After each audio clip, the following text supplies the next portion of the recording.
আজ আমাদের ট্যুরের দ্বিতীয় দিন। আজ আমরা ভোর ৫টায় ক্যানেল ক্রুজিংয়ের উদ্দেশ্যে বের হব। তাই সবাই 4:30টায় ঘুম থেকে উঠলাম। গতকাল রাতে ভেবেছিলাম এত ভোরে মনে হয় ভাইয়েরা কেউ উঠতে পারবে না, তাই আমাকে একাই যেতে হবে। তো ফাইনালি ভাইদেরকে সাথে নিয়েই ক্যানেল ক্রুজিংয়ের জন্য বের হচ্ছি। আলহামদুলিল্লাহ, আজকে দ্বিতীয় দিনের মতো আমরা ঘুম থেকে উঠে একবারে ভোর 5টার দিকে আমরা এখন রওনা হইতেছি। অলরেডি আমাদের শিপের সবাই চলে আসছে, যে এখানে 2টা ট্রলার ভর্তি। তো আমরা এখনই আমাদের শিপটা ছেড়ে যাবে। ভোর 5টার দিকে আমাদের ট্রলারটি ছেড়ে দিল। এখনো চারপাশ অন্ধকার, নীরব ও নিস্তব্ধ। আমাদের পিছনে এটি হচ্ছে কটকা খাল। গতকাল রাতেই কটকা ফরেস্ট অফিসের সামনে আমাদের শিপটি নোঙর করেছে। আমরা এখন এখান থেকে ট্রলার নিয়ে গভীর জঙ্গলে প্রবেশ করব। চারপাশটা এতটাই অন্ধকার ছিল যে মোবাইলের ক্যামেরায় কিছুই দেখা যাচ্ছিল না, আর আমরাও আরও গভীরে যেতে লাগলাম। একটা সময় এসে গাইড আমাদের সবাইকে সাইলেন্ট থাকতে বললেন, আর আমরাও চুপ থেকে গহীন বনের নিস্তব্ধতা অনুভব করলাম।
আস্তে আস্তে সকাল হয়ে আসলো, আর আমরাও সাক্ষী হলাম এক অভূতপূর্ব দৃশ্যের।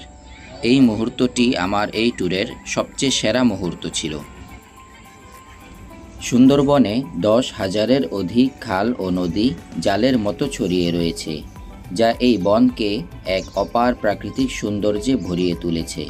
তবে এই সৌন্দর্যের মাঝেই লুকিয়ে আছে জীবন বিপন্ন এক বাস্তবতা। প্রতিদিন শত শত জেলে ও কাঁকড়া শিকারীরা জীবিকার তাগিদে সুন্দরবনের এই খালগুলোতে আসে। জেলেরা নৌকা ভাসিয়ে মাছ ধরে, শিকারীরা তাদের কাঁকড়া শিকার করে, অথচ এই খালগুলোতেই বাস করে ভয়ঙ্কর লোনা পানির কুমির। প্রায়ই খবর পাওয়া যায় কেউ কুমিরের আক্রমণে আহত হয়েছে, কেউ আবার জীবন হারিয়েছে। তবুও থেমে থাকে না তাদের সংগ্রাম। জীবিকার তাগিদে এই মানুষগুলো প্রতিদিন ঝুঁকি নিয়ে বন ও খালের গভীরে প্রবেশ করে। তাই সুন্দরবনের এই খালগুলো শুধু প্রকৃতির এক অনন্য নিদর্শনই নয়, বরং হাজারো মানুষের জীবনের কঠিন সংগ্রামের নীরব সাক্ষী। আমরা যে জায়গাটা আসছি, এই জায়গাটা সাধারণত কোনো গেস্ট আসে না। আমাদের পিছনে আসছে 13টা ভেসেল আছে। 13টা ভেসেলের একটা ভেসেল এখানে ঢুকবে না। এটা যদি আমার সাথে চ্যালেঞ্জ নিতে চান, চ্যালেঞ্জ নিতে রাজি আছে। এই যে দেখতে পাচ্ছেন, সবাই গাছের থেকে সবাই কেওড়া পারতেছে। আমাদের 2টি ট্রলার, দোনোটা ট্রলারই আমাদের একবারে পারে ভিড়ানো, যে এখানে গুড়া গুড়া অনেক কেওড়া পড়ে আছে। মুশফিক ভাই এই যে কেওড়াটা পারতেছে, দেখি তো ভাই ফলটা একটু কেমন। দেখতে অনেকটা আমলকি সাইজ।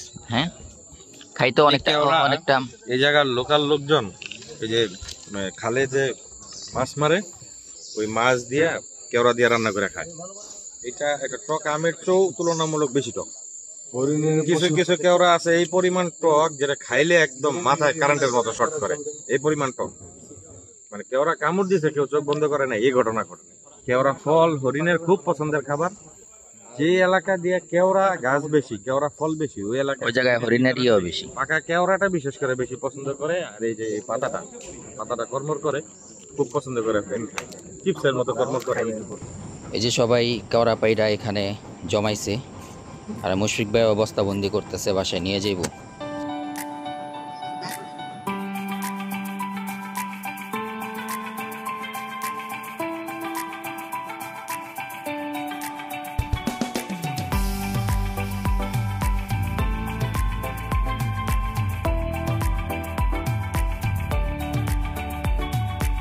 অবশেষে ক্যানেল ক্রুজিং শেষে আমরা জামতলা ঘাটে এসে পৌঁছালাম। ঘাট থেকে নেমে আমরা সারিবদ্ধভাবে জঙ্গলের ভিতরে হাঁটা শুরু করলাম। এই গাছগুলা এইটা হচ্ছে টাইগার ফার্ন বলে এটারে। এই কারণ হলো এটার ভিতরে বাঘ লুকায় থাকে। এটার মধ্যে বাঘ এটার মধ্যেই লুকায় থাকতে পছন্দ করে। বাঘ কিন্তু যে কোনো গাছের পিছনে লুকায় না, এই টাইগার ফার্নের পিছনেই লুকায়। মানে এটার ঝোপঝাড়গুলোও এমন, মানে ভিতরে লুকায় থাকলে বোঝা যাবে না। থাকতে পারে এই জায়গায়, কিন্তু এখানে আছে। তুমি মনে গেলে তোমার বাঘ দূরের থেকে টার্গেট করে ঘরের কাছে রেঞ্জের মধ্যে যদি তোমার পায় তাহলে ধরবো, নাহলে এদিকে সোজা গেলে বঙ্গোপসাগর, বুঝছো? 20টা পাবো আমরা।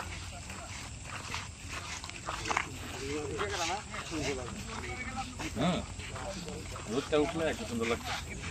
এই যে আমাদের সামনে গানম্যান আছে, আর আমরাও সবাই পিছে পিছে আসতেছি। এটা হচ্ছে একবারে গহীন জঙ্গল, ভিতরে বাঘ হরিণও দেখা যায়। আচ্ছা, সবাই উদ্দেশ্যে একটু বলি, আমরা এই সাধারণত এই জায়গাটা আসা হয় না। আমরা এই ভিতর থেকে গহীন অরণ্যের ভিতর দিয়ে ঢুকতে পারি। প্রতিবন্ধকতা হলো এখানে হালকা কর্দ রাস্তা আছে বা একটু কাদা আছে। যদি আপনার মনে করেন গহীন জঙ্গলের ভিতরে ঢুকবেন, আমরা এই পাশে যে ওয়াচ টাওয়ারটা দেখছিলাম না, ওয়াচ টাওয়ারের গোড়া দিয়ে উঠবো, কিন্তু একটু কাদা হবে। আর যদি মনে করেন যে না, এটা নিয়ে আমাদের কোনো আপত্তি নেই, তাহলে আমরা এটা মুভ করব। আমাদেরকে আমাদের গাইড একবারে জঙ্গলের ভিতর দিয়ে নিয়ে যেতেছে। এখানে সাধারণত কোনো ট্যুরিস্টরা আসে না, তো আমরা অনেকটা অনাগ্রহী থাকলেও এই যে দেখেন ছোট ছোট বাচ্চারা, ওরা কতটা আগ্রহ নিয়ে জঙ্গলের ভিতরে ঢুকতেছে। এই জন্য আমরাও আরও সাহস করছি, এবং খুব বেশি ভয়ের কারণ নেই এই জন্য, কারণ আমাদের সামনে একবারে সামনে গানম্যান আছে। সাধারণত এই এগুলা হরিণের বিচরণ কেন্দ্র, আর হরিণ যেখানে আছে সেখানে বাঘ তো থাকবেই। এই যে অনেক কাঁকড়া আছে, বাচ্চা বাচ্চা অনেক কাঁকড়া। এটা এক ধরনের এই যে কাঁকড়া এই পুকুরে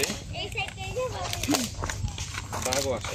যে নিচে পাড়া দিতে পারতেছে না, কারণ নিচে কাদা, নিচে অনেক কাদা। পুরো বনে তো আমরা উঠতেছি। এই যে রাস্তায় উঠলাম। ট্র্যাজেডি পার হয়ে আসতেছে সবাই।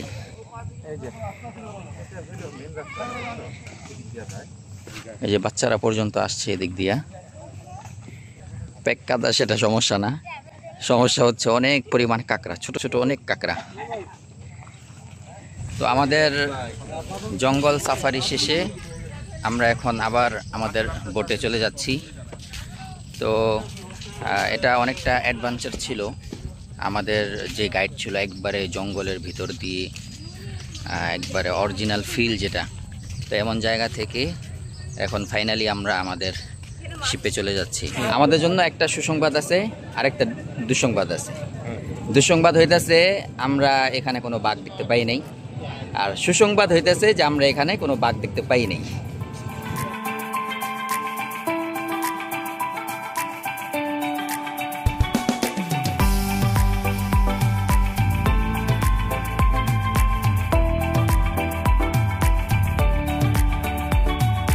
কটকা স্পটটি দুইটি ভাগে বিভক্ত। আমরা যেটি ঘুরে আসলাম এটি হচ্ছে জামতলা সাইড, আর এখন এসেছি কটকা ফরেস্ট অফিস এলাকাতে। যে আমরা কটকা অভয়ারণ্যতে আসছি, কটকা ফরেস্ট অফিসের ভিতরে আমরা হাঁটতেছি। দেখেন এখানে কত সুন্দর ফুল, পাশেই বঙ্গোপসাগরের পাশেই কটকা ফরেস্ট অফিস, আর এই ফরেস্ট অফিসের ভিতরেই শাপলা ফুলগুলা। যে আমরা একবারে বনের ভিতর দিয়ে যাচ্ছি। ফাইনালি আমরা এখানে একটা সি বিচের মতো দেখা পাইলাম, এটা বঙ্গোপসাগর। অনেকে এখানে পা ভিজাচ্ছে। কটকা ফরেস্ট অফিস পার হয়ে আমরা বঙ্গোপসাগরের তীরে এই জায়গাটিতে আসলাম। এখানে দেখা যাচ্ছে ঘন জঙ্গলের এই পাশটিতে অনেকগুলো গাছ নষ্ট হয়ে পড়ে আছে। কোনোটি পাতাবিহীন দাঁড়িয়ে আছে, আবার কোনোটির মূল উপড়ে পড়ে আছে। আমরা সবাই শুনে থাকি বঙ্গোপসাগরে সৃষ্টি হওয়া বেশিরভাগ ঘূর্ণিঝড়গুলো সুন্দরবনের উপর দিয়ে প্রবাহিত হয়, ফলে আমাদের শহর বা গ্রামগুলোতে তার প্রভাব অনেকটাই কমে আসে। 2007 সালের নভেম্বরে বাংলাদেশের উপকূলে আঘাত হানে এক ভয়ঙ্কর ঘূর্ণিঝড় সিডর। ঘন্টায় প্রায় 200 কিলোমিটার বেগে বয়ে যাওয়া এই ঝড়ে উপকূলের সব কিছু তছনছ হয়ে যায়।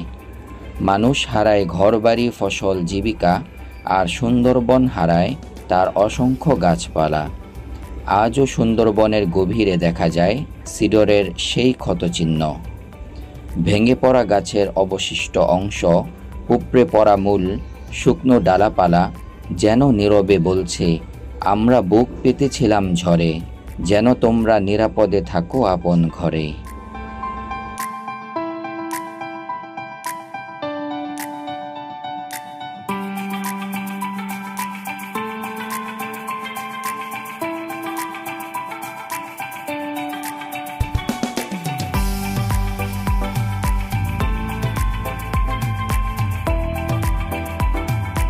কটকা ভ্রমণ শেষে আমরা আবার আমাদের শিপে ফিরে যাচ্ছি। আমাদের শিপটি এখনই কচিখালির উদ্দেশ্যে রওনা হবে। এর মধ্যেই আমরা সবাই সকালের নাস্তা সেরে নিব।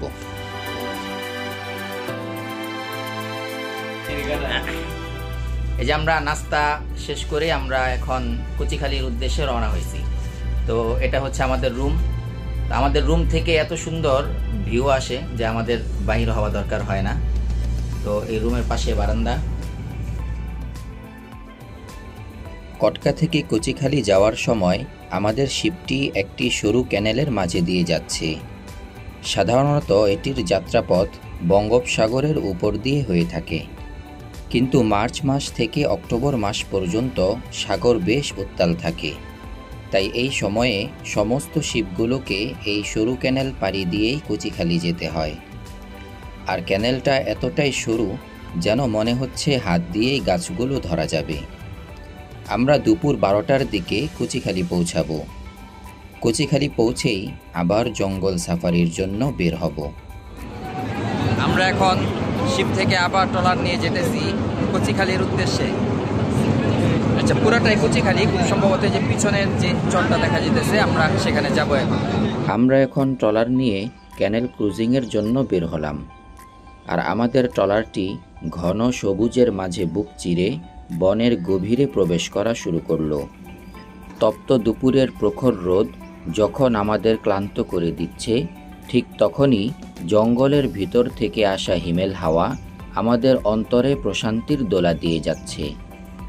চলতে চলতে আমরা একটি গাছের ছায়ায় ট্রলার দুটিকে থামালাম একটু বিশ্রাম নেওয়ার জন্য। আমরা খালের পারে ট্রলারটা যে বিরাইলাম, বিরাই একটু দাঁড়াবো। ভিতরে তো পুরোপুরি রোদের আলো ঢুকে না, অন্ধকার অন্ধকার আর কি।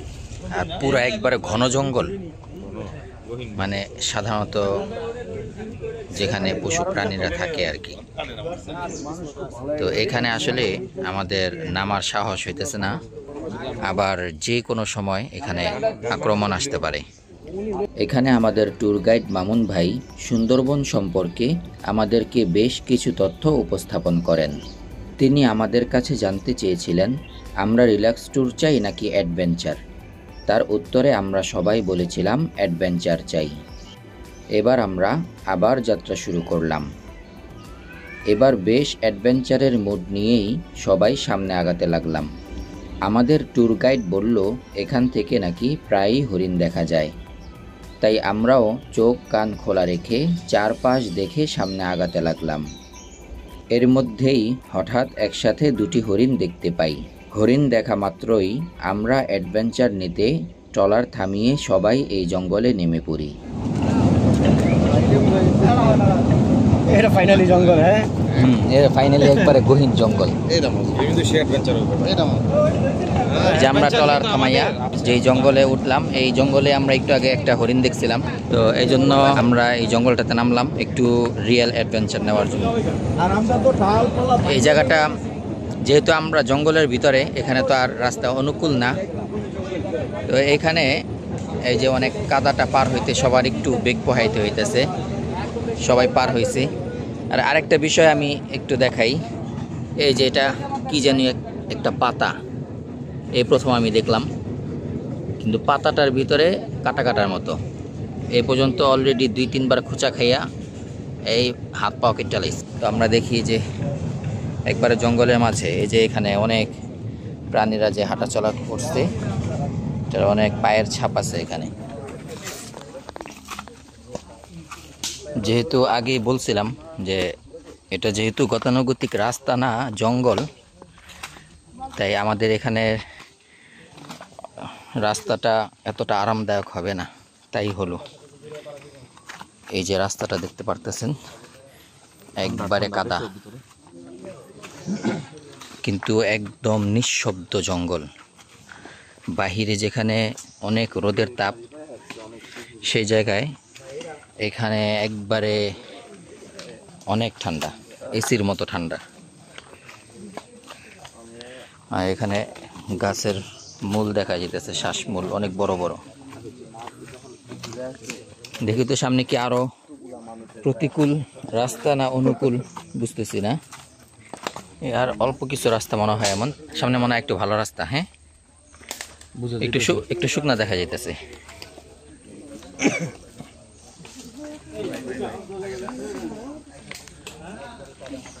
ভাই একটু হেল্প করেন।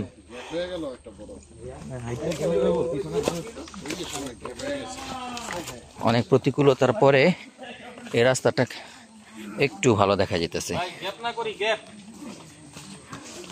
হ্যাঁ, এই জায়গাটা আসলে গ্যাপ করে গেলে এই জায়গাটা অনেক রিস্ক।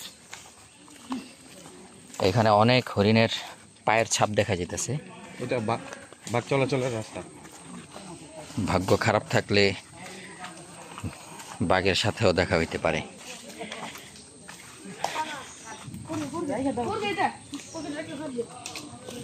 কিসের আওয়াজ?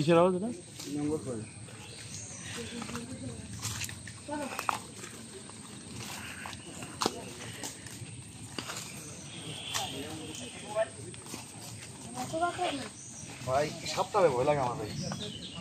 গাছ বসে প্রয়োজন না হলে হাত দিও না। হ্যাঁ, মানে গাছের মধ্যে সাপ থাকে এই। হ্যাঁ, যাও যাও যাও যাও যাও, এই বেশি আওয়াজ করা যাবো না। যে এই জায়গাটা অনেক বেশি নির্জন। যুব, আসো আসো আসো আসো।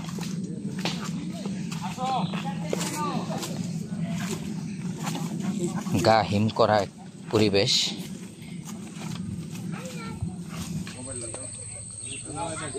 আচ্ছা, হ্যাঁ না বুঝলাম না উনি কেন বাচ্চা আছে। সামনে রাস্তাটা মনে হয় আরো বেশি কাদা। এই যে প্রতিকূল রাস্তা,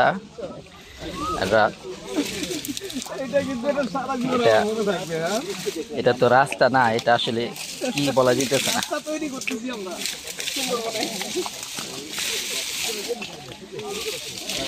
তাও টাইগার ফার্নের ভিতর দিয়া।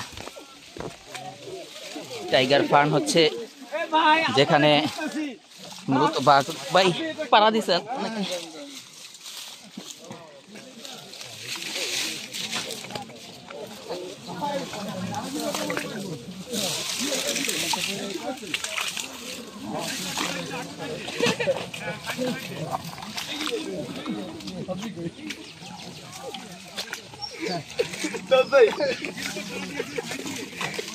ভাই আপনি কিন্তু ভুলেও ভাই আবার জুড়াই করে না, জুড়াই হেল্প করে না ভাই। জিও জিও, ধরো ধরো ধরো ধরো। আমি 1 কিলো জুতা ভাই, 1 কেজি জুতা হাত দিলে চলতেছি ভাই। একটু দাঁড়াও, একটু দাঁড়াও। বাড়ির ফাইলিং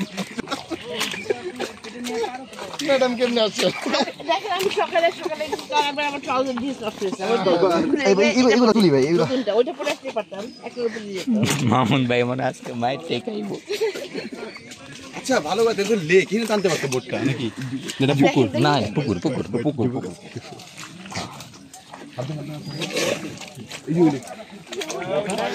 আমাদেরকে এভাবে যেতে হবে এখান দিয়ে এটা এটা রাস্তা হইলো, এটা কি হয়েছে চিনি নিয়েছে অ্যাডভেঞ্চারটা একটু বেশি হয়ে গেল আমাদের জন্য।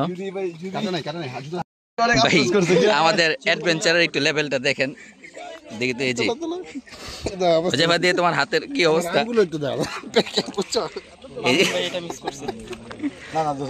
এই মুশিক ভাই এই যে আজকে যেটা হইলো না, এটা আমরা কি কার আইডিয়া থাকলে আমরা কেউ যেতাম না। যে আছে তার আইডিয়া ছিল না, কারণ সে জানে এখান থেকে সাইড থেকে সাইডে ঘাটের উপর পাড়া দিয়ে আসে। আমরা এখন একটা পুকুর খুঁজতেছি, পাশে নাকি একটা পুকুর আছে। হাত পাও ধুই, কারণ সবার যে অবস্থা, এই অবস্থায় আসলে যাওয়া যাব না। এই যে একটা পুকুর পাইছি এখানে।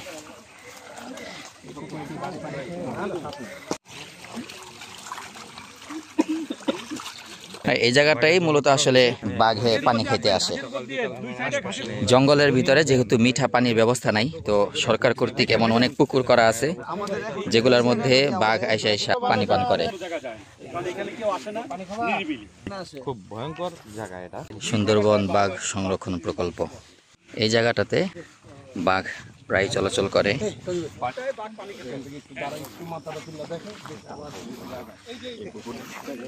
সমস্যা হইতেছে কি আমরা ঠিক আছে ওকে, আমার কাছে তো ভালো লাগে না, তাও কিন্তু আমার ব্যাপার আছে কি মহিলা জানেন, আমি মনে করি যদি আইতাম কি বিপদে পড়তাম, আমি যদি চিন্তা করি আমরা ফ্যামিলি ভাই সামনে হাঁটি হাঁটি কি করতাম, হলো করে না সম্ভব, যদি বলতো না যে তোমার রেখে গেলে এখানে বাঘ আসবো, তাও দাঁড়া থাকতো। উনি সামনে গানম্যান করবো না, এই যে টাইগার ফান এখানে। হ্যাঁ এখানে যেহেতু পানি খাওয়ার জন্য ই করছে, আর অবস্থা না দেখো গানম্যান কই আগে আগে ভাইয়া মানে দূর না হয়।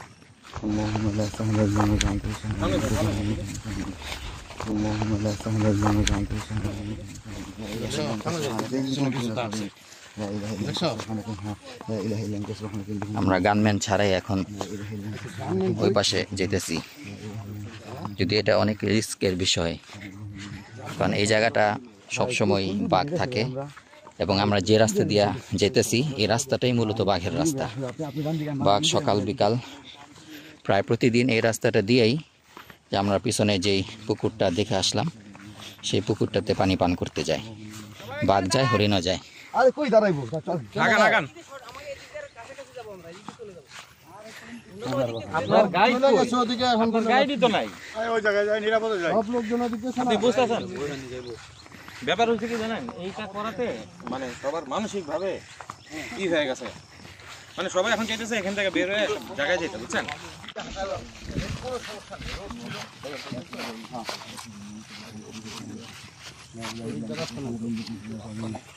এইদের রাস্তা নাই।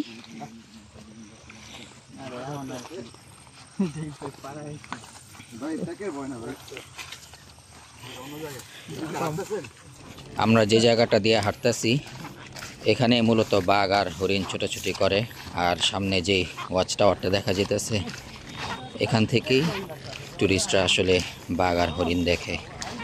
এই যে এটা হচ্ছে সেই ওয়াচ টাওয়ারটা, এটার নাম টাইগার পয়েন্ট টাওয়ার। আলাস্কা আমাদেরকে যেই গাইড দিবে, যেভাবে নিবে, বন আমরা চিনি না, গাইড ছাড়া কখনো বনে চলাফেরা করা যাবে না। তো আমাদের আজকে guide আসছি যদি কিন্তু এইভাবে আজকে আমাদের কিন্তু কোনো গাইড ছিল না আমাদের। তাহলে কি হবে, যেমন আমরা আমরা আসছি কিন্তু আরেক জায়গা থেকে রিভিউ নিয়ে, ওনাদের কাছে এটা শুনি না। এখন কি হবে জানেন, আমাদের কাছে শুনবে মানুষ, যে এমন একটা ব্যাপার আমি আপনার একটা কথা বলি, যেমন উনি পুকুর দেয় যে ভাই আমার পুকুর দেয়। বহু অ্যাডভেঞ্চারের পরে সবাই একটা ভালো অ্যাডভেঞ্চারের স্বাদ নিছে আজকে।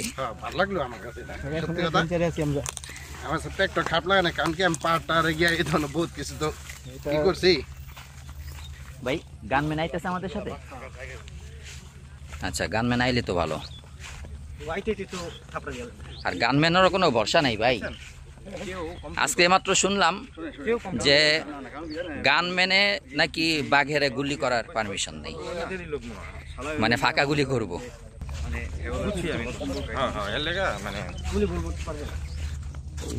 সবাই কাশবনের ভিতর থেকে বের হইতেছে।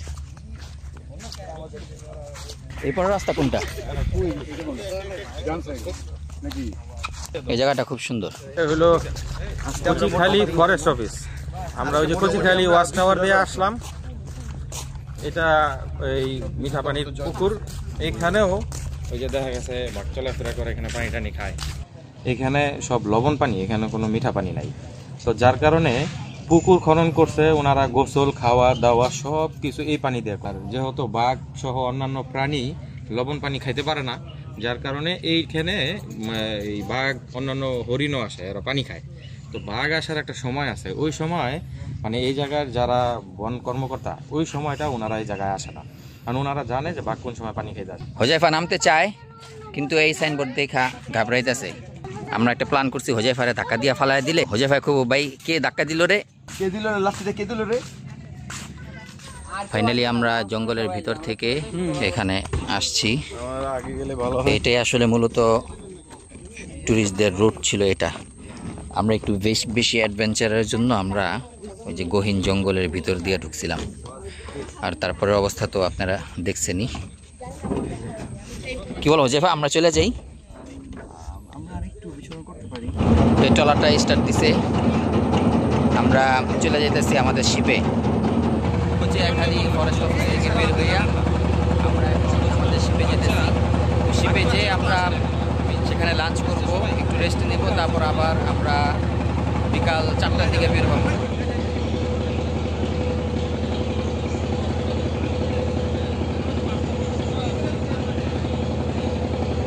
ওই যে হরিণ, ওই যে হরিণ, এই যে হরিণ। এটা খুব রেয়ার, এভাবে খোলা মাঠে সাধারণত হরিণ থাকে না।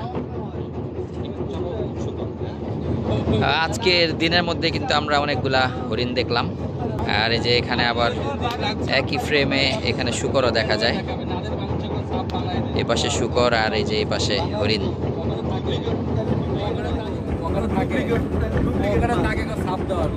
দীর্ঘ অ্যাডভেঞ্চার শেষে আমরা আবার আমাদের শিপে ফিরে যাচ্ছি। আমরা এখনই গোসল করে লাঞ্চ করে নিব। বিকালে আমরা আবার বের হব ডিমের চরের উদ্দেশ্যে। আমরা এখানে আসলাম, আসার পর দেখলাম আমাদেরকে এখানে ডাবের পানি দেওয়া হচ্ছে।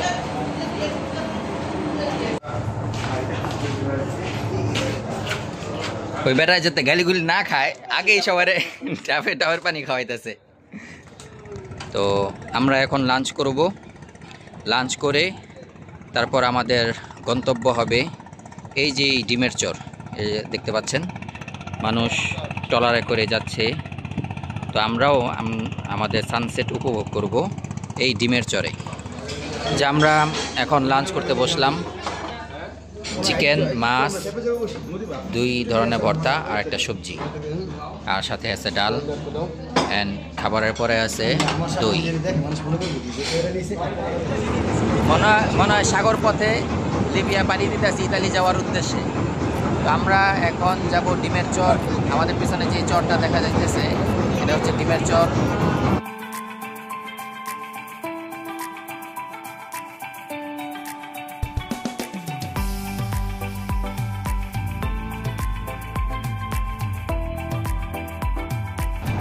তো এখন আমরা ডিমের চরে নামলাম। এখানে সানসেট দেখার জন্য অনেক মানুষ আসছে। আর এটা সুন্দরবনের একটা কর্নার। এই যে ওই পাশে জঙ্গল, আর এখন আমাদের 3 পাশেই আমরা সাগর দেখতে পাচ্ছি। আমরা কলকাতা যাওয়ার পর প্রথমে এই ঢেউ আছে না।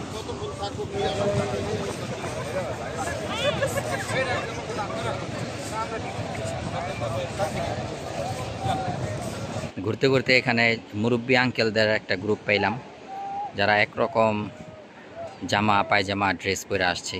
বিষয়টা খুবই ভালো লাগলো। হয়তোবা আমরাও যখন কোনো এক সময় এমন মুরব্বী হয়ে যাবো, তখন দেখা গেছে আমরাও চাইলে এমনটা করতে পারি। তো এই জায়গাটা একবারে খোলা বাতাস, মুক্ত বাতাস, প্রাণ ভরে নিঃশ্বাস নেওয়ার মতো জায়গা। এক পাশে সাগরের গর্জন, আরেক পাশে বনের নিস্তব্ধতা। এটা নেওয়ার জন্যই এত দূর থেকে ছুটে আসা। আমাদের সমুদ্র সৈকত ভ্রমণ শেষ ডিমের চরের। তো এখন আমরা আমাদের শিপে চলে যাব। তো আমাদের শিপে একটু ঘুরে যেতে হবে, কারণ আমরা যে পাশ দিয়ে আসছিলাম ওই পাশে খালটাতে পানি অনেক বাইরে গেছে, তাই যাওয়া যেতেছে না। এই যে আমরা তাড়াতাড়ি শিপে চলে যেতেছি, কারণ আমাদের জন্য বারবিকিউ অপেক্ষা করতেছে। যে এখানে আমাদের সবার জন্য বারবিকিউ প্রস্তুত করা হচ্ছে। তো সুন্দরবনের মাঝে পানির উপরে ভাসতে ভাসতে এমন বারবিকিউর আয়োজন। এগুলো কি সব চিকেন ভাই? ফিশ আছে না? ও আচ্ছা, এটার পরেই যে এখানে আছে ফিশ। এই যে আমাদের ডিনার টাইম এখন।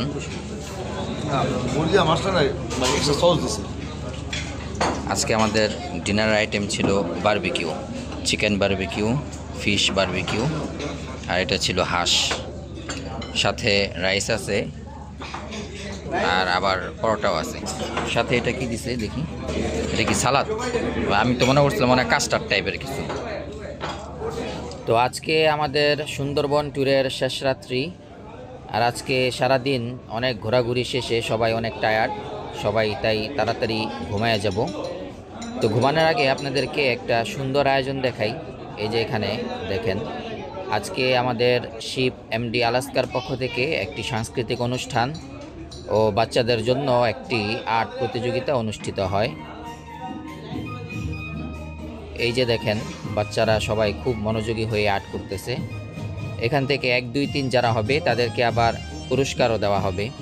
এই আয়োজনটি আসলে আমার কাছে অনেক অনেক ভালো লাগছে। তো আজকের জন্য বিদায় নিচ্ছি, আবার আগামীকাল ইনশাল্লাহ দেখা হবে। আল্লাহ হাফেজ।